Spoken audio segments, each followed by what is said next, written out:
My $8,500 wedding cake was completely destroyed, but it was the best money I ever spent. Why? Because lying amidst that bright red mess was my own sister.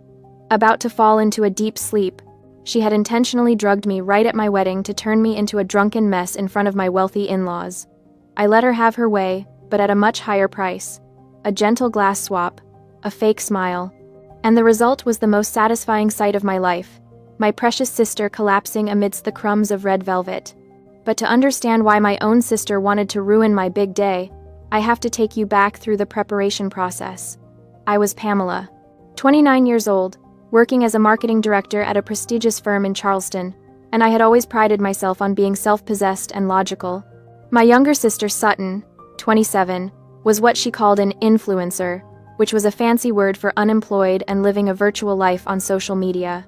What she didn't advertise to her 12,000 followers was the $51,000 in credit card debt she had been hiding from our parents. My parents, Conrad and Blythe, had always favored Sutton. Always. It defied all logic, all reason, all fairness. I could bring home straight A's, scholarships, job promotions, didn't matter. Sutton could post a selfie with a motivational quote stolen from Pinterest, and Mother would frame it. Sutton's jealousy reached its absolute peak when I got engaged to Sterling. Sterling was an orthopedic surgery resident at the medical university, brilliant and kind, with hands that can reconstruct shattered bones, and a smile that makes my heart skip. But what really sent Sutton into a spiral wasn't his career or his character, it was his last name. Sterling comes from old Charleston money, the kind of family whose ancestors signed important documents and had ships named after them.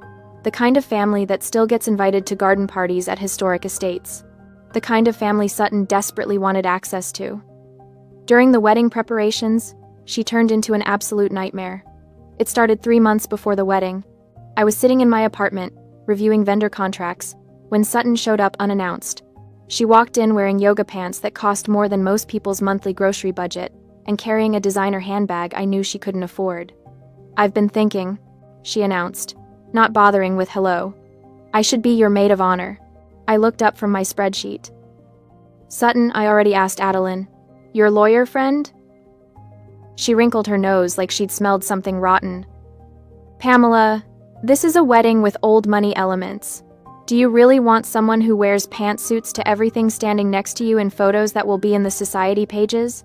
Adeline is my best friend. She's been there for me through everything. And I'm your sister." Sutton's voice took on that whiny edge I knew too well. "Your only sister. What will people think if your own flesh and blood isn't your maid of honor? It'll look like we're estranged. It'll look bad for both of us. Besides, I need this, Pamela. Do you know how good this will be for my brand? A wedding at the historic Charleston Hotel? With Sterling's family? I could gain thousands of followers. I should have said no right then. Should have held my ground. But then she called Mother. 2 hours later, both our parents showed up at my door. Mother was already dabbing at her eyes with a monogrammed handkerchief, and Father wore his disappointed expression, the one he'd perfected over decades of making me feel guilty for existing. "Pamela, sweetheart," Mother said, taking my hands in hers. "Sutton is devastated. Absolutely devastated. She feels like you don't love her." "That's not—" "I never said that. I just wanted—" "Your sister is going through a difficult time right now," Father interrupted, his voice carrying that authoritative tone he'd use when the discussion was over before it began.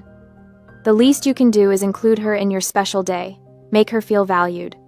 Just indulge your sister," Mother added, squeezing my hands. "Don't make her sad.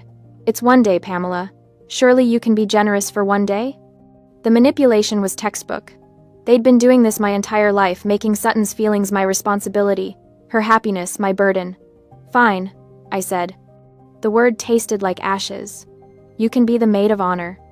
Sutton squealed and clapped her hands. Mother beamed. Father nodded approvingly. Adeline, when I called to break the news, was silent for a long moment. Then, "Are you sure about this, Pam?" "No," I admitted. "But it's easier than fighting them all." Easier isn't always better. She was right, of course. But I'd already made my first mistake. I'd already nodded in agreement. I didn't know then that this concession had paved the way for Sutton's most vicious plot. 2 weeks before the wedding, Sutton texted me, Need you to pay for my bridesmaid dress. I'm a little short this month. The dress she'd chosen without consulting me was an $1,800 silk gown from a boutique that required appointments and served champagne during fittings. When I'd suggested more affordable options for the bridesmaids, she'd actually laughed. You're marrying into old money, Pamela. We can't look cheap in the photos. What would Sterling's family think? I transferred the money, didn't even argue. Looking back now, standing in that ballroom with the knowledge of what she'd planned to do to me, I can see it all clearly. Every demand, every manipulation, every time our parents made me swallow my needs to feed her ego, it had all been leading to this moment. Sutton didn't just want to be part of my wedding. She wanted to destroy it, and I almost let her. The Charleston Historic Hotel ballroom was a vision of Southern elegance. Crystal chandeliers cast warm light over round tables dressed in ivory silk, each centerpiece a cascade of white roses and trailing ivy. The hardwood floors gleamed, reflecting the glow of hundreds of candles. At the far end of the room, on a table of its own, stood the centerpiece that had cost me more than most people's monthly rent. The wedding cake. 6 tiers of red velvet perfection, each layer wrapped in ivory fondant and decorated with edible gold leaf that caught the light like scattered stars. Handmade sugar, flowers, peonies, roses, gardenias cascaded down one side in a breathtaking display of the baker's artistry. It cost $8,500. And it was absolutely worth every penny, though not for the reasons I'd originally thought. I sat at the head table, positioned exactly where I'd specified in my carefully drawn seating chart. As a marketing director, I understand the power of image, the importance of angles, the way a photograph can tell a story or destroy a reputation. I'd spent hours planning this setup. Sterling sat to my left, devastatingly handsome in his tailored tuxedo, his dark hair perfectly styled, his hand warm over mine on the white tablecloth. To my right sat Sutton, poured into a champagne-colored silk gown that probably cost more than she'd admit, her hair in an elaborate updo that must have taken hours. Next to Sterling was David, his best friend and head groomsman, a cardiologist with an easy smile and the kind of steady presence that made him perfect for the role. I'd instructed the hotel staff specifically on this arrangement. Husband on the left meant that in almost every captured moment of us as a couple, we'd be facing each other. My facial angle would always be flattering. The lighting would catch my features perfectly. I thought I'd planned for everything. In front of each of us sat identical crystal champagne flutes, provided by the hotel, no engravings, no distinguishing marks. They caught the candlelight, the bubbles rising in perfect golden streams through the expensive vintage Sterling's family had gifted for the toast. The main course had just been cleared away, herb-crusted lamb with roasted vegetables, plated like art. The staff moved efficiently between tables, the soft clink of cutlery and china creating a sophisticated symphony. Conversation hummed around us, punctuated by bursts of laughter from Sterling's college friends at table 7. Sterling leaned close to my ear, his breath warm against my skin. Did you see Uncle Richard trying to flirt with your great-aunt Miriam? I think he's had too much wine. I turned completely to my left to look at him, laughing, my body rotating to face my new husband. In my peripheral vision, I caught movement to my right, Sutton's hand. Her hand moved across the table with practiced smoothness, reaching as if to adjust my place card, which had shifted slightly askew during dinner. A perfectly innocent gesture. Helpful, even. But as her palm glided over my champagne flute, it tilted, just slightly. The colorless liquid from the tiny glass vial she held in her palm fell into my glass and dissolved instantly into the bubbles. The carbonation hid everything, no color change, no residue, nothing to indicate that anything had changed. She pulled her hand back quickly, repositioning my place card with a satisfied little smile. She thought no one saw, but Sutton had forgotten about Adeline. My best friend since law school sat at the VIP table directly across from us, positioned with a perfect view of the head table. While Sutton had been so focused on me, on Sterling, on making sure we didn't notice her little trick, she'd completely overlooked the woman with the criminal defense lawyer's eye for detail, and the instincts of someone who'd spent years studying how people commit crimes. Adeline had seen everything. The gliding hand, the falling liquid, Sutton's smirk. My phone, lying face up on the table next to my champagne flute, buzzed. Bzzzzed. The sound was subtle, lost in the ambient noise of 200 guests celebrating. but I felt it. Saw the screen light up with an incoming message. I glanced down. An iMessage from Adeline. 5 short words, all in capitals. Swap glasses. She drugged it. My heart stopped. Actually stopped, then started again with a painful thud that I felt in my throat, my chest, my fingertips. The world tilted slightly, the chandelier light suddenly too bright, the sounds around me suddenly too loud. I froze, every muscle in my body locking into place. But years of client presentations, of high-stakes meetings, of maintaining composure when campaigns crashed or executives panicked, all of that training kicked in. My face remained calm, neutral. Perhaps a touch concerned, as any bride might be reading a text during her reception, but nothing more. I glanced up slowly, carefully, catching Adeline's eye across the room. She gave me the smallest nod, decisive, certain. She'd seen it, she was sure. I looked down at the champagne flute in front of me. The golden liquid sparkled innocently, bubbles still rising in those perfect streams. It looked exactly like Sterling's glass, exactly like David's, exactly like Sutton's. But it wasn't. This was no longer ordinary sibling jealousy. This wasn't Sutton throwing a tantrum or making demands or crying to our parents. This was a calculated, targeted attack designed to ruin my reputation in front of my husband's family. She'd planned this, had waited for the perfect moment. She wanted me to drink that glass. Wanted me to become disoriented, confused, sloppy. Wanted Sterling's family, the prestigious, old money family she was so obsessed with, to see me make a fool of myself. To see their new daughter-in-law as a drunk, as someone unfit for their son, someone who couldn't handle her alcohol at her own wedding, the people-pleaser in me, the one who'd spent 29 years swallowing my feelings and accommodating Sutton's tantrums, and nodding when our parents demanded I make her happy. That version of Pamela died in that moment. I knew I had to act, had to swap the glasses somehow, turn Sutton's plan back on her. But she was right there, less than 2 feet away, her attention fixed on both champagne flutes like a hawk watching prey. I sat frozen in my chair, hyper-aware of every detail. The weight of my phone in my hand, the condensation forming on the outside of the poisoned champagne flute, the sound of Sutton's breathing beside me, quick and excited, anticipating her victory. She was watching those glasses, both of them. I couldn't move, couldn't act. Not while her eyes were on them. I needed an opportunity, a distraction. I sat there, heart pounding, waiting. Sterling squeezed my hand, mistaking my tension for wedding day nerves. "You okay?" he murmured. "Perfect," I managed, the lie smooth and practiced. And then fate sent me the most powerful woman I'd ever met. I heard it. The click of heels on hardwood. Expensive heels, the kind that cost more than some people's car payments. The sound came from behind us, from the direction of the VIP waiting room, a private space the hotel had designated for immediate family to use for touch-ups and moments of quiet. The door opened. Mrs. Eleanor stepped out. Sterling's mother was a force of nature contained in a 5'6" frame. Her Oscar de la Renta gown, navy silk with intricate beading that probably cost more than my car, fit her perfectly. Her silver hair was styled in an elegant chignon. Diamond earrings caught the light. She'd clearly been touching up her makeup, her lips now a fresh shade of classic red. She walked along the back of our row of chairs, her path taking her directly behind the head table. Click, click, click. The sound of her heels was distinctive in the brief lull between courses, audible over the soft conversation. I felt Sutton stiffen beside me. If there was one thing my sister couldn't resist, it was an opportunity to impress someone important, and Mrs. Eleanor was the most important person at this wedding, the matriarch of a family whose name appeared on buildings and scholarship funds, whose opinion could open doors or close them forever. Sutton's head whipped around so fast I'm surprised she didn't get whiplash.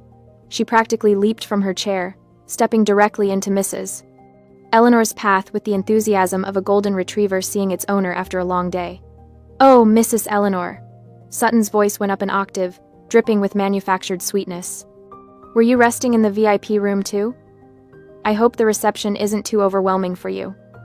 I know these events can be absolutely exhausting, especially with so many people wanting your attention."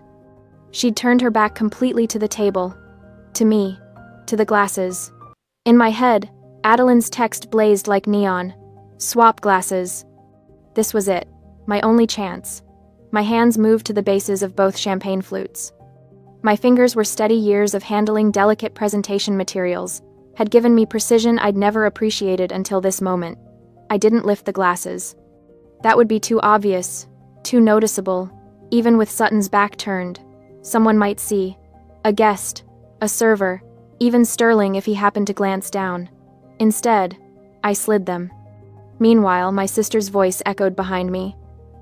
"I must say," Sutton continued, not waiting for a response, reaching out to lightly touch the sleeve of Mrs. Eleanor's gown, "this Oscar de la Renta dress was absolutely born for you. The beading, the cut, its perfection. You have the most incredible eye for fashion. I was just telling Pamela earlier how elegant you looked. Simply elegant.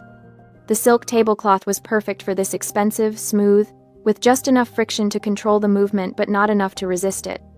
I applied gentle pressure to the bases of both glasses, pushing my drugged glass toward Sutton's position while simultaneously pulling her clean glass toward mine. They glided across the fabric like figure skaters on ice, moving just 1 millimeter above the surface, the liquid inside barely rippling. Swish. I rotated the new glass slightly in my position, turning it so the faint lipstick mark Sutton had left on the rim faced away from where she'd been sitting. The entire process took 5 seconds. Exactly the time it took Sutton to finish her effusive compliment about the dress and start in on how much she admired Mrs. Eleanor's philanthropic work with the Children's Hospital. No one noticed. The servers were at the far end of the ballroom. The guests were engaged in their own conversations. Sterling was watching his uncle Richard, who had indeed cornered my great-aunt Miriam near the bar. But Adeline noticed. I glanced toward the VIP table. She was holding her wine glass, but her eyes were on me. When our gazes met, the corner of her mouth lifted in the smallest smile. She raised her glass fractionally, a toast only I could see. My network of allies had worked perfectly, and I knew with absolute certainty that Adeline wouldn't take her eyes off my sister for the rest of the night. She'd watch. She'd document. She'd be ready. Mrs. Eleanor extracted herself from Sutton's attention with the practiced grace of someone who'd been handling social climbers for decades. "How kind of you to say so, dear. If you'll excuse me, I should return to my table." She glided away, leaving a cloud of expensive perfume in her wake. Sutton turned back to her seat and practically bounced into her chair, her face flushed with triumph. She thought she'd just secured major points with my mother-in-law, thought she'd had a successful networking moment that would definitely be worth an Instagram story later. She glanced at the table. The 2 champagne flutes sat exactly as they had before she'd turned around. Same positions, same fullness, same innocent sparkle of golden bubbles. Her eyes flicked to them briefly, then away. No suspicion, no concern. Why would there be? They looked identical. And her overconfidence, her absolute certainty that she'd outsmarted me, that her plan was flawless, had killed any instinct to double-check. She reached for the glass in front of her now. The drugged one. Her smile was toxic, triumphant. "Come now," she said, lifting the crystal flute toward me. "Let's toast to your happiness, Pamela." I raised my clean glass, forcing my face into a smile that I filled with hidden meaning. Every ounce of satisfaction, every bit of delayed justice, every year of being told to accommodate her, I put it all into that smile. "Thank you, sister," I said softly, "to a night we cannot forget." The crystal flutes met with a clear, pure chime that rang out across our section of the table. Clink. Sutton brought the glass to her lips and drank deeply, her eyes locked on mine over the rim.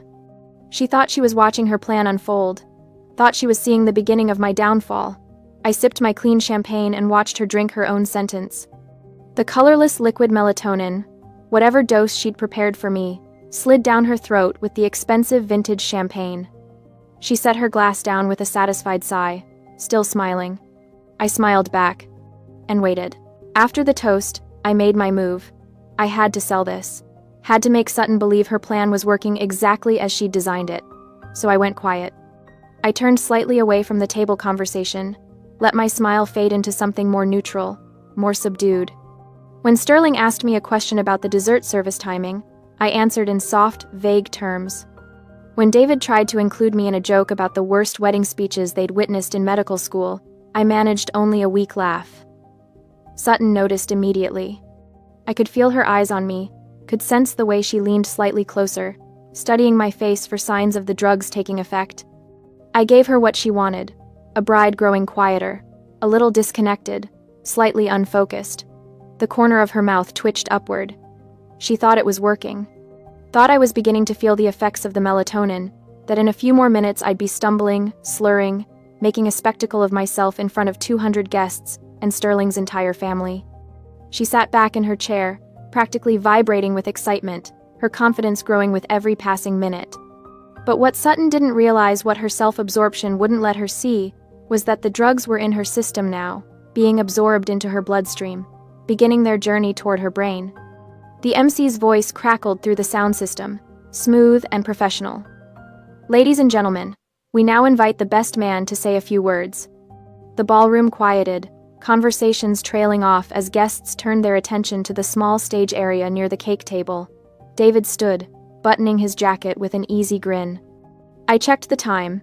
The evening was running precisely on schedule, just past 8 o'clock. He made his way to the microphone, and for the next several minutes, he had the entire room laughing. Stories about Sterling's terrible cooking in their shared apartment during residency. The time Sterling had accidentally worn mismatched shoes to a formal hospital presentation. The moment David had known Sterling was serious about me because he'd started actually doing his laundry instead of buying new clothes when he ran out of clean ones. The timing was perfect.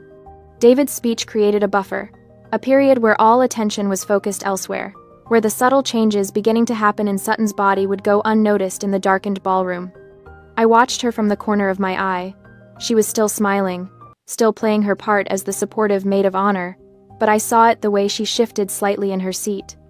The way her hand came up to touch her temple briefly, the small crease that formed between her eyebrows. The melatonin was starting to work.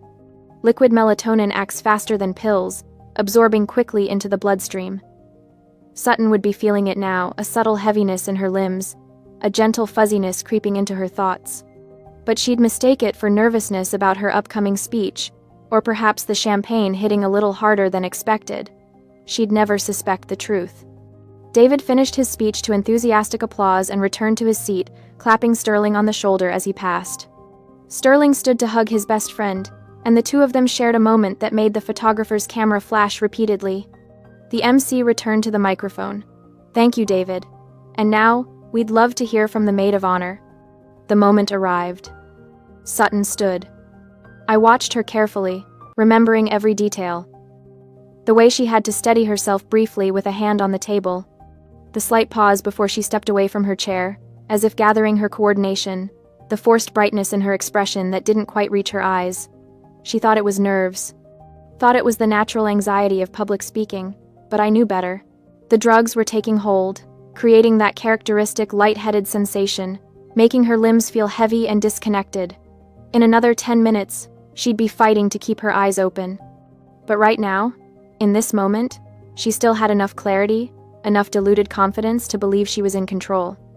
She walked toward the stage area, her steps perhaps a fraction slower than normal, but still steady enough, and she headed straight for the spot she'd probably planned for days, right next to the cake tower. Of course she did.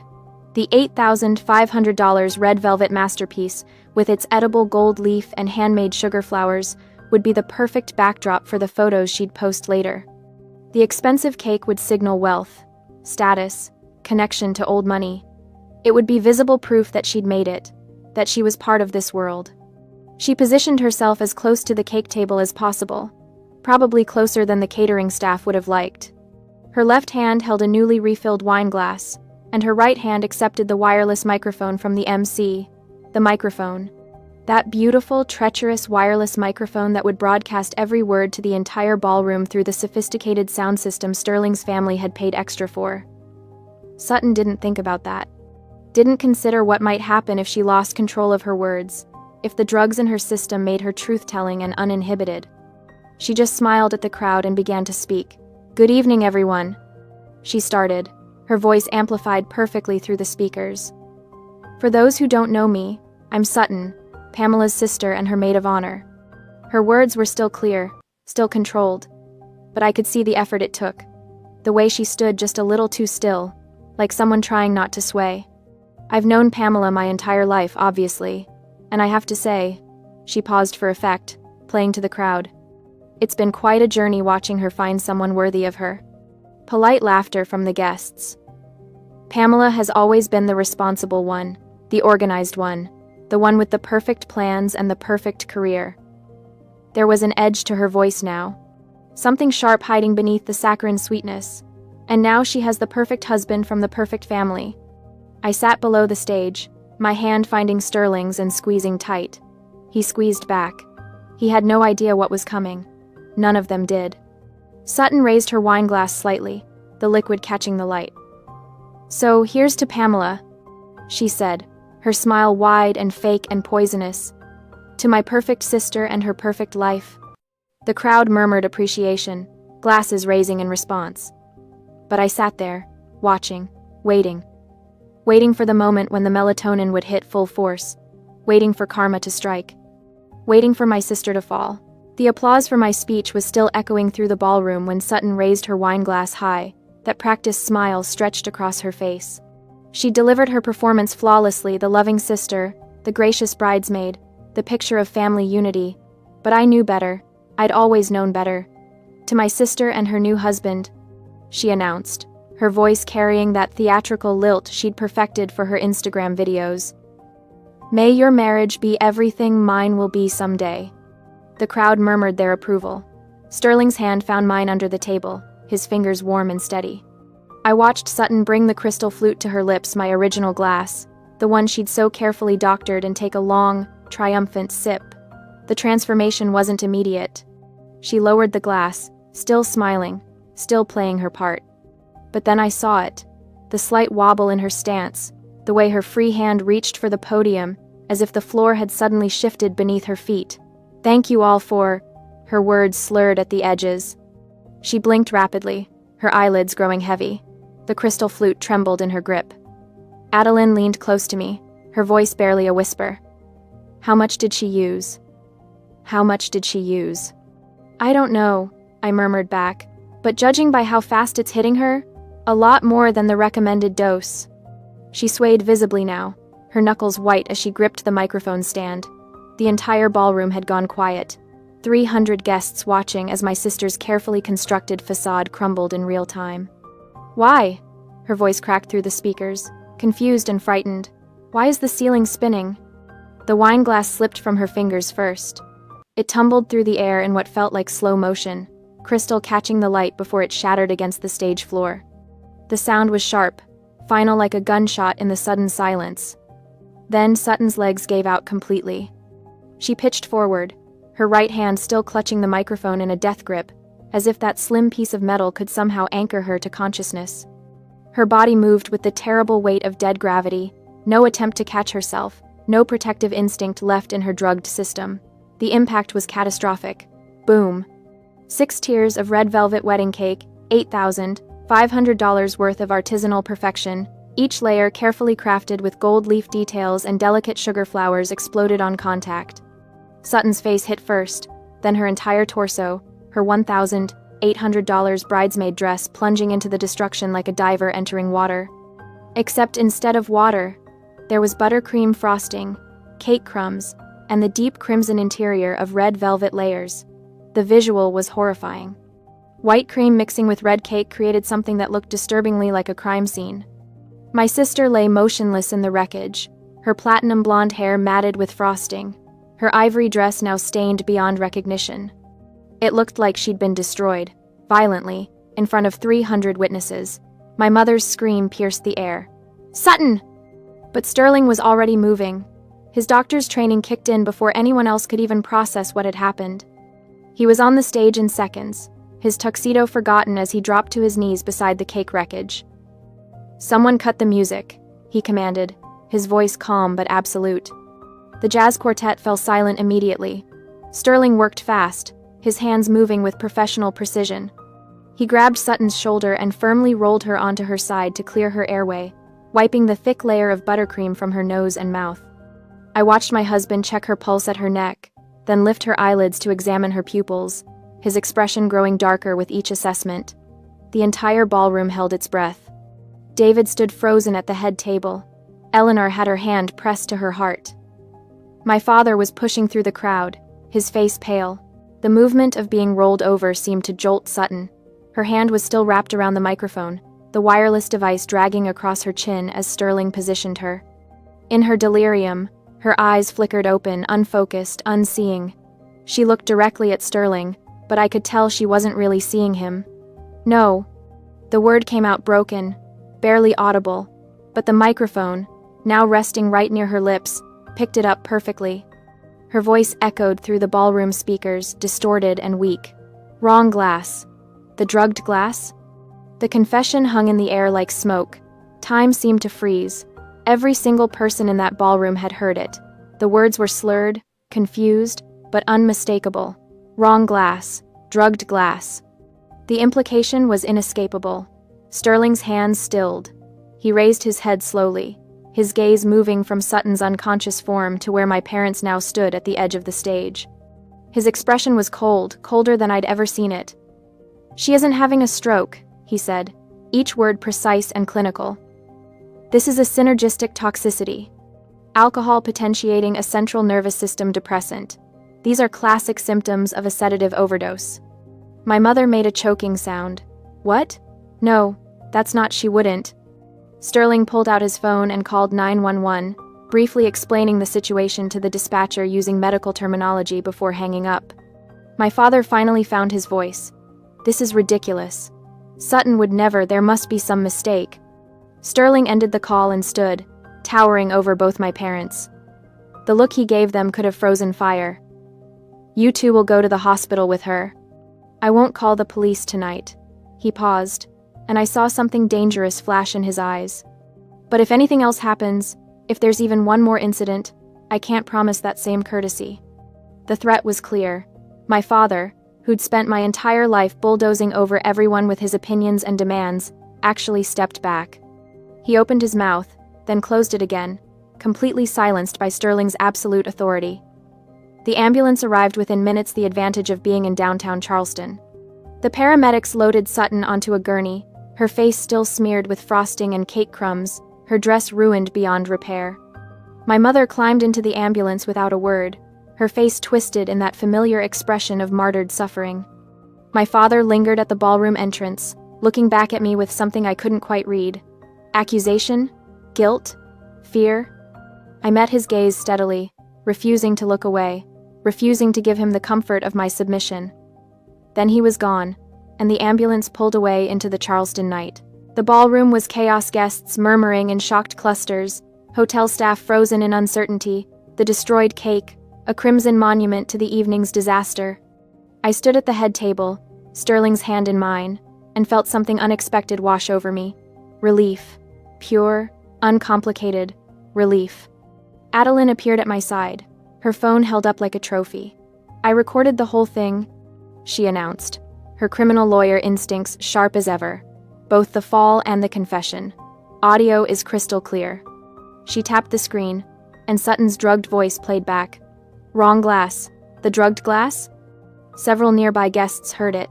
The whispers intensified. I watched the truth ripple through the crowd like a stone dropped in still water. My sister, the golden child, the beloved youngest daughter, had just confessed to attempted poisoning in front of 300 witnesses. The hunter had become the prey. Eleanor approached us, her Oscar de la Renta gown somehow still immaculate despite the chaos. She looked at the destroyed cake, then at me, her expression unreadable. "Well," she said finally, a hint of dry amusement in her voice, "this is certainly the most memorable wedding I've ever attended." The hotel manager materialized, wringing his hands. "Mrs. Ashford, I am so terribly sorry about this incident. Should we end the reception, given the circumstances?" I looked at the ruined cake. Red velvet crumbs scattered across the stage like evidence of violence. White frosting smeared across the floor. The beautiful 6-tier masterpiece reduced to rubble. $8,500 worth of destroyed artistry. And all I felt was light. I turned to Sterling. His blue eyes searched mine, concerned but not pitying. "How are you doing?" he asked quietly. "This is the first time I've seen you breathe easy since we got engaged," he said before I could answer. He was right. For months I'd been walking on eggshells, managing my family's expectations, trying to prevent exactly this kind of scene. I'd paid for Sutton's dress, included her in every detail, bent over backward to keep the peace, and she'd tried to drug me anyway. But now? Now the monster had been driven away. I looked at the hotel manager and smiled a real smile, not the practiced one I'd been wearing all night. Clean it up. Bring out more wine and whatever desserts the hotel has in the kitchen. The night has only just begun. The manager blinked. You want to continue? This is my wedding reception, I said firmly. And I'm going to celebrate with the people who actually care about me. Something shifted in the room after that. The guests who'd come out of obligation, my parents' friends, the society matrons who'd attended for appearances, made their quiet exits. But the people who remained? They were ours. Sterling's medical school colleagues, my work friends, Adeline and David, Eleanor and the family members who'd actually taken the time to know us. The jazz quartet started playing again. The hotel brought out trays of chocolate tortas and lemon tarts. Someone opened more champagne. Without the weight of my family's judgment hanging over everything, the reception transformed into something genuine. I danced with Sterling under the chandeliers, his arms around my waist, and felt the tension I'd been carrying for years finally release. No regrets? No, he murmured against my hair. None, I said, and meant it. Adeline caught my eye from across the dance floor, raising her champagne flute in a silent toast. She'd been warning me about my family for years. Tonight, she'd been proven right in the most spectacular way possible. The next morning, sunlight streaming through the hotel suite windows, my phone buzzed with a text from my mother. How could you let this happen? Sutton only did it because she felt left out. She felt pressured seeing you enter such a wealthy family. She made a mistake. You need to forgive her. Family is family. I read it twice, feeling the familiar guilt try to take root. The old Pamela, the one who'd spent 29 years trying to earn her parents' love, would have replied. Would have apologized. Would have found a way to make it her fault. But that Pamela had died somewhere between the glass swap and the cake destruction. I deleted the message without responding. Then I blocked the number. Sterling watched me from the bed, understanding without asking. You okay? Yeah, I said, and realized it was true. I really am. I blocked my father's number next, then Sutton's. One by one, I cut the threads that had bound me to their toxicity for my entire life. No more money transfers to cover Sutton's debts. No more guilt trip phone calls. No more playing the role of the disappointing daughter. Freedom tasted like the Charleston morning air, salty and clean. 1 year later, Sterling took me to a prenatal checkup at Charleston Medical. I was 8 months along, my belly round and firm under my sundress. The ultrasound technician smiled as she moved the wand across my skin. Everything looks perfect, she said. Your baby girl is healthy and growing right on schedule. A daughter. Sterling's hand tightened around mine, his eyes bright with unshed tears. We'd talked about this moment for months, about the kind of parents we wanted to be, the kind of family we wanted to create. No golden child, I said quietly, echoing the promise we'd made to each other. Every child equal, Sterling agreed. Always. We drove home through the historic district, past the antebellum homes and oak trees dripping with Spanish moss. My phone, new number, new contacts, sat silent in my purse. My mother had tried to reach out through mutual acquaintances, leaving messages about wanting to make amends and be part of her grandchild's life. I hadn't responded. Some bridges, once burned, should stay ashes. That evening, I sat on our back porch with my laptop, composing a post for the online forum where I'd been documenting my story. The wedding disaster had been too spectacular to keep completely private. Strong opinions. I need your thoughts on a few things, I typed, because my family still won't leave me alone, and I want outside perspectives. Question 1. Was I too harsh for swapping the glasses? My mother says a good sister would have just poured the wine away instead of letting Sutton harm herself. Question 2. Sutton destroyed an $8,500 cake. Should I sue her in civil court for compensation, or just consider it tuition fees for her life lesson? Question 3. Do you agree with me that it's better to lose $8,500 to get rid of toxic people than to preserve a fake perfect wedding? Please leave a comment. I hit post and closed the laptop. Inside, Sterling was cooking dinner, humming along to jazz music. Through the window, I could see him moving around our kitchen, our home, our life, built on honesty instead of manipulation. My daughter kicked, a firm little flutter against my ribs. I pressed my hand to the spot, feeling the miracle of new life, new beginnings. The wedding cake had been destroyed, the bridesmaid dress ruined, my family ties severed, and I had never been happier. The monster was gone, the cage was open, and I was finally completely free.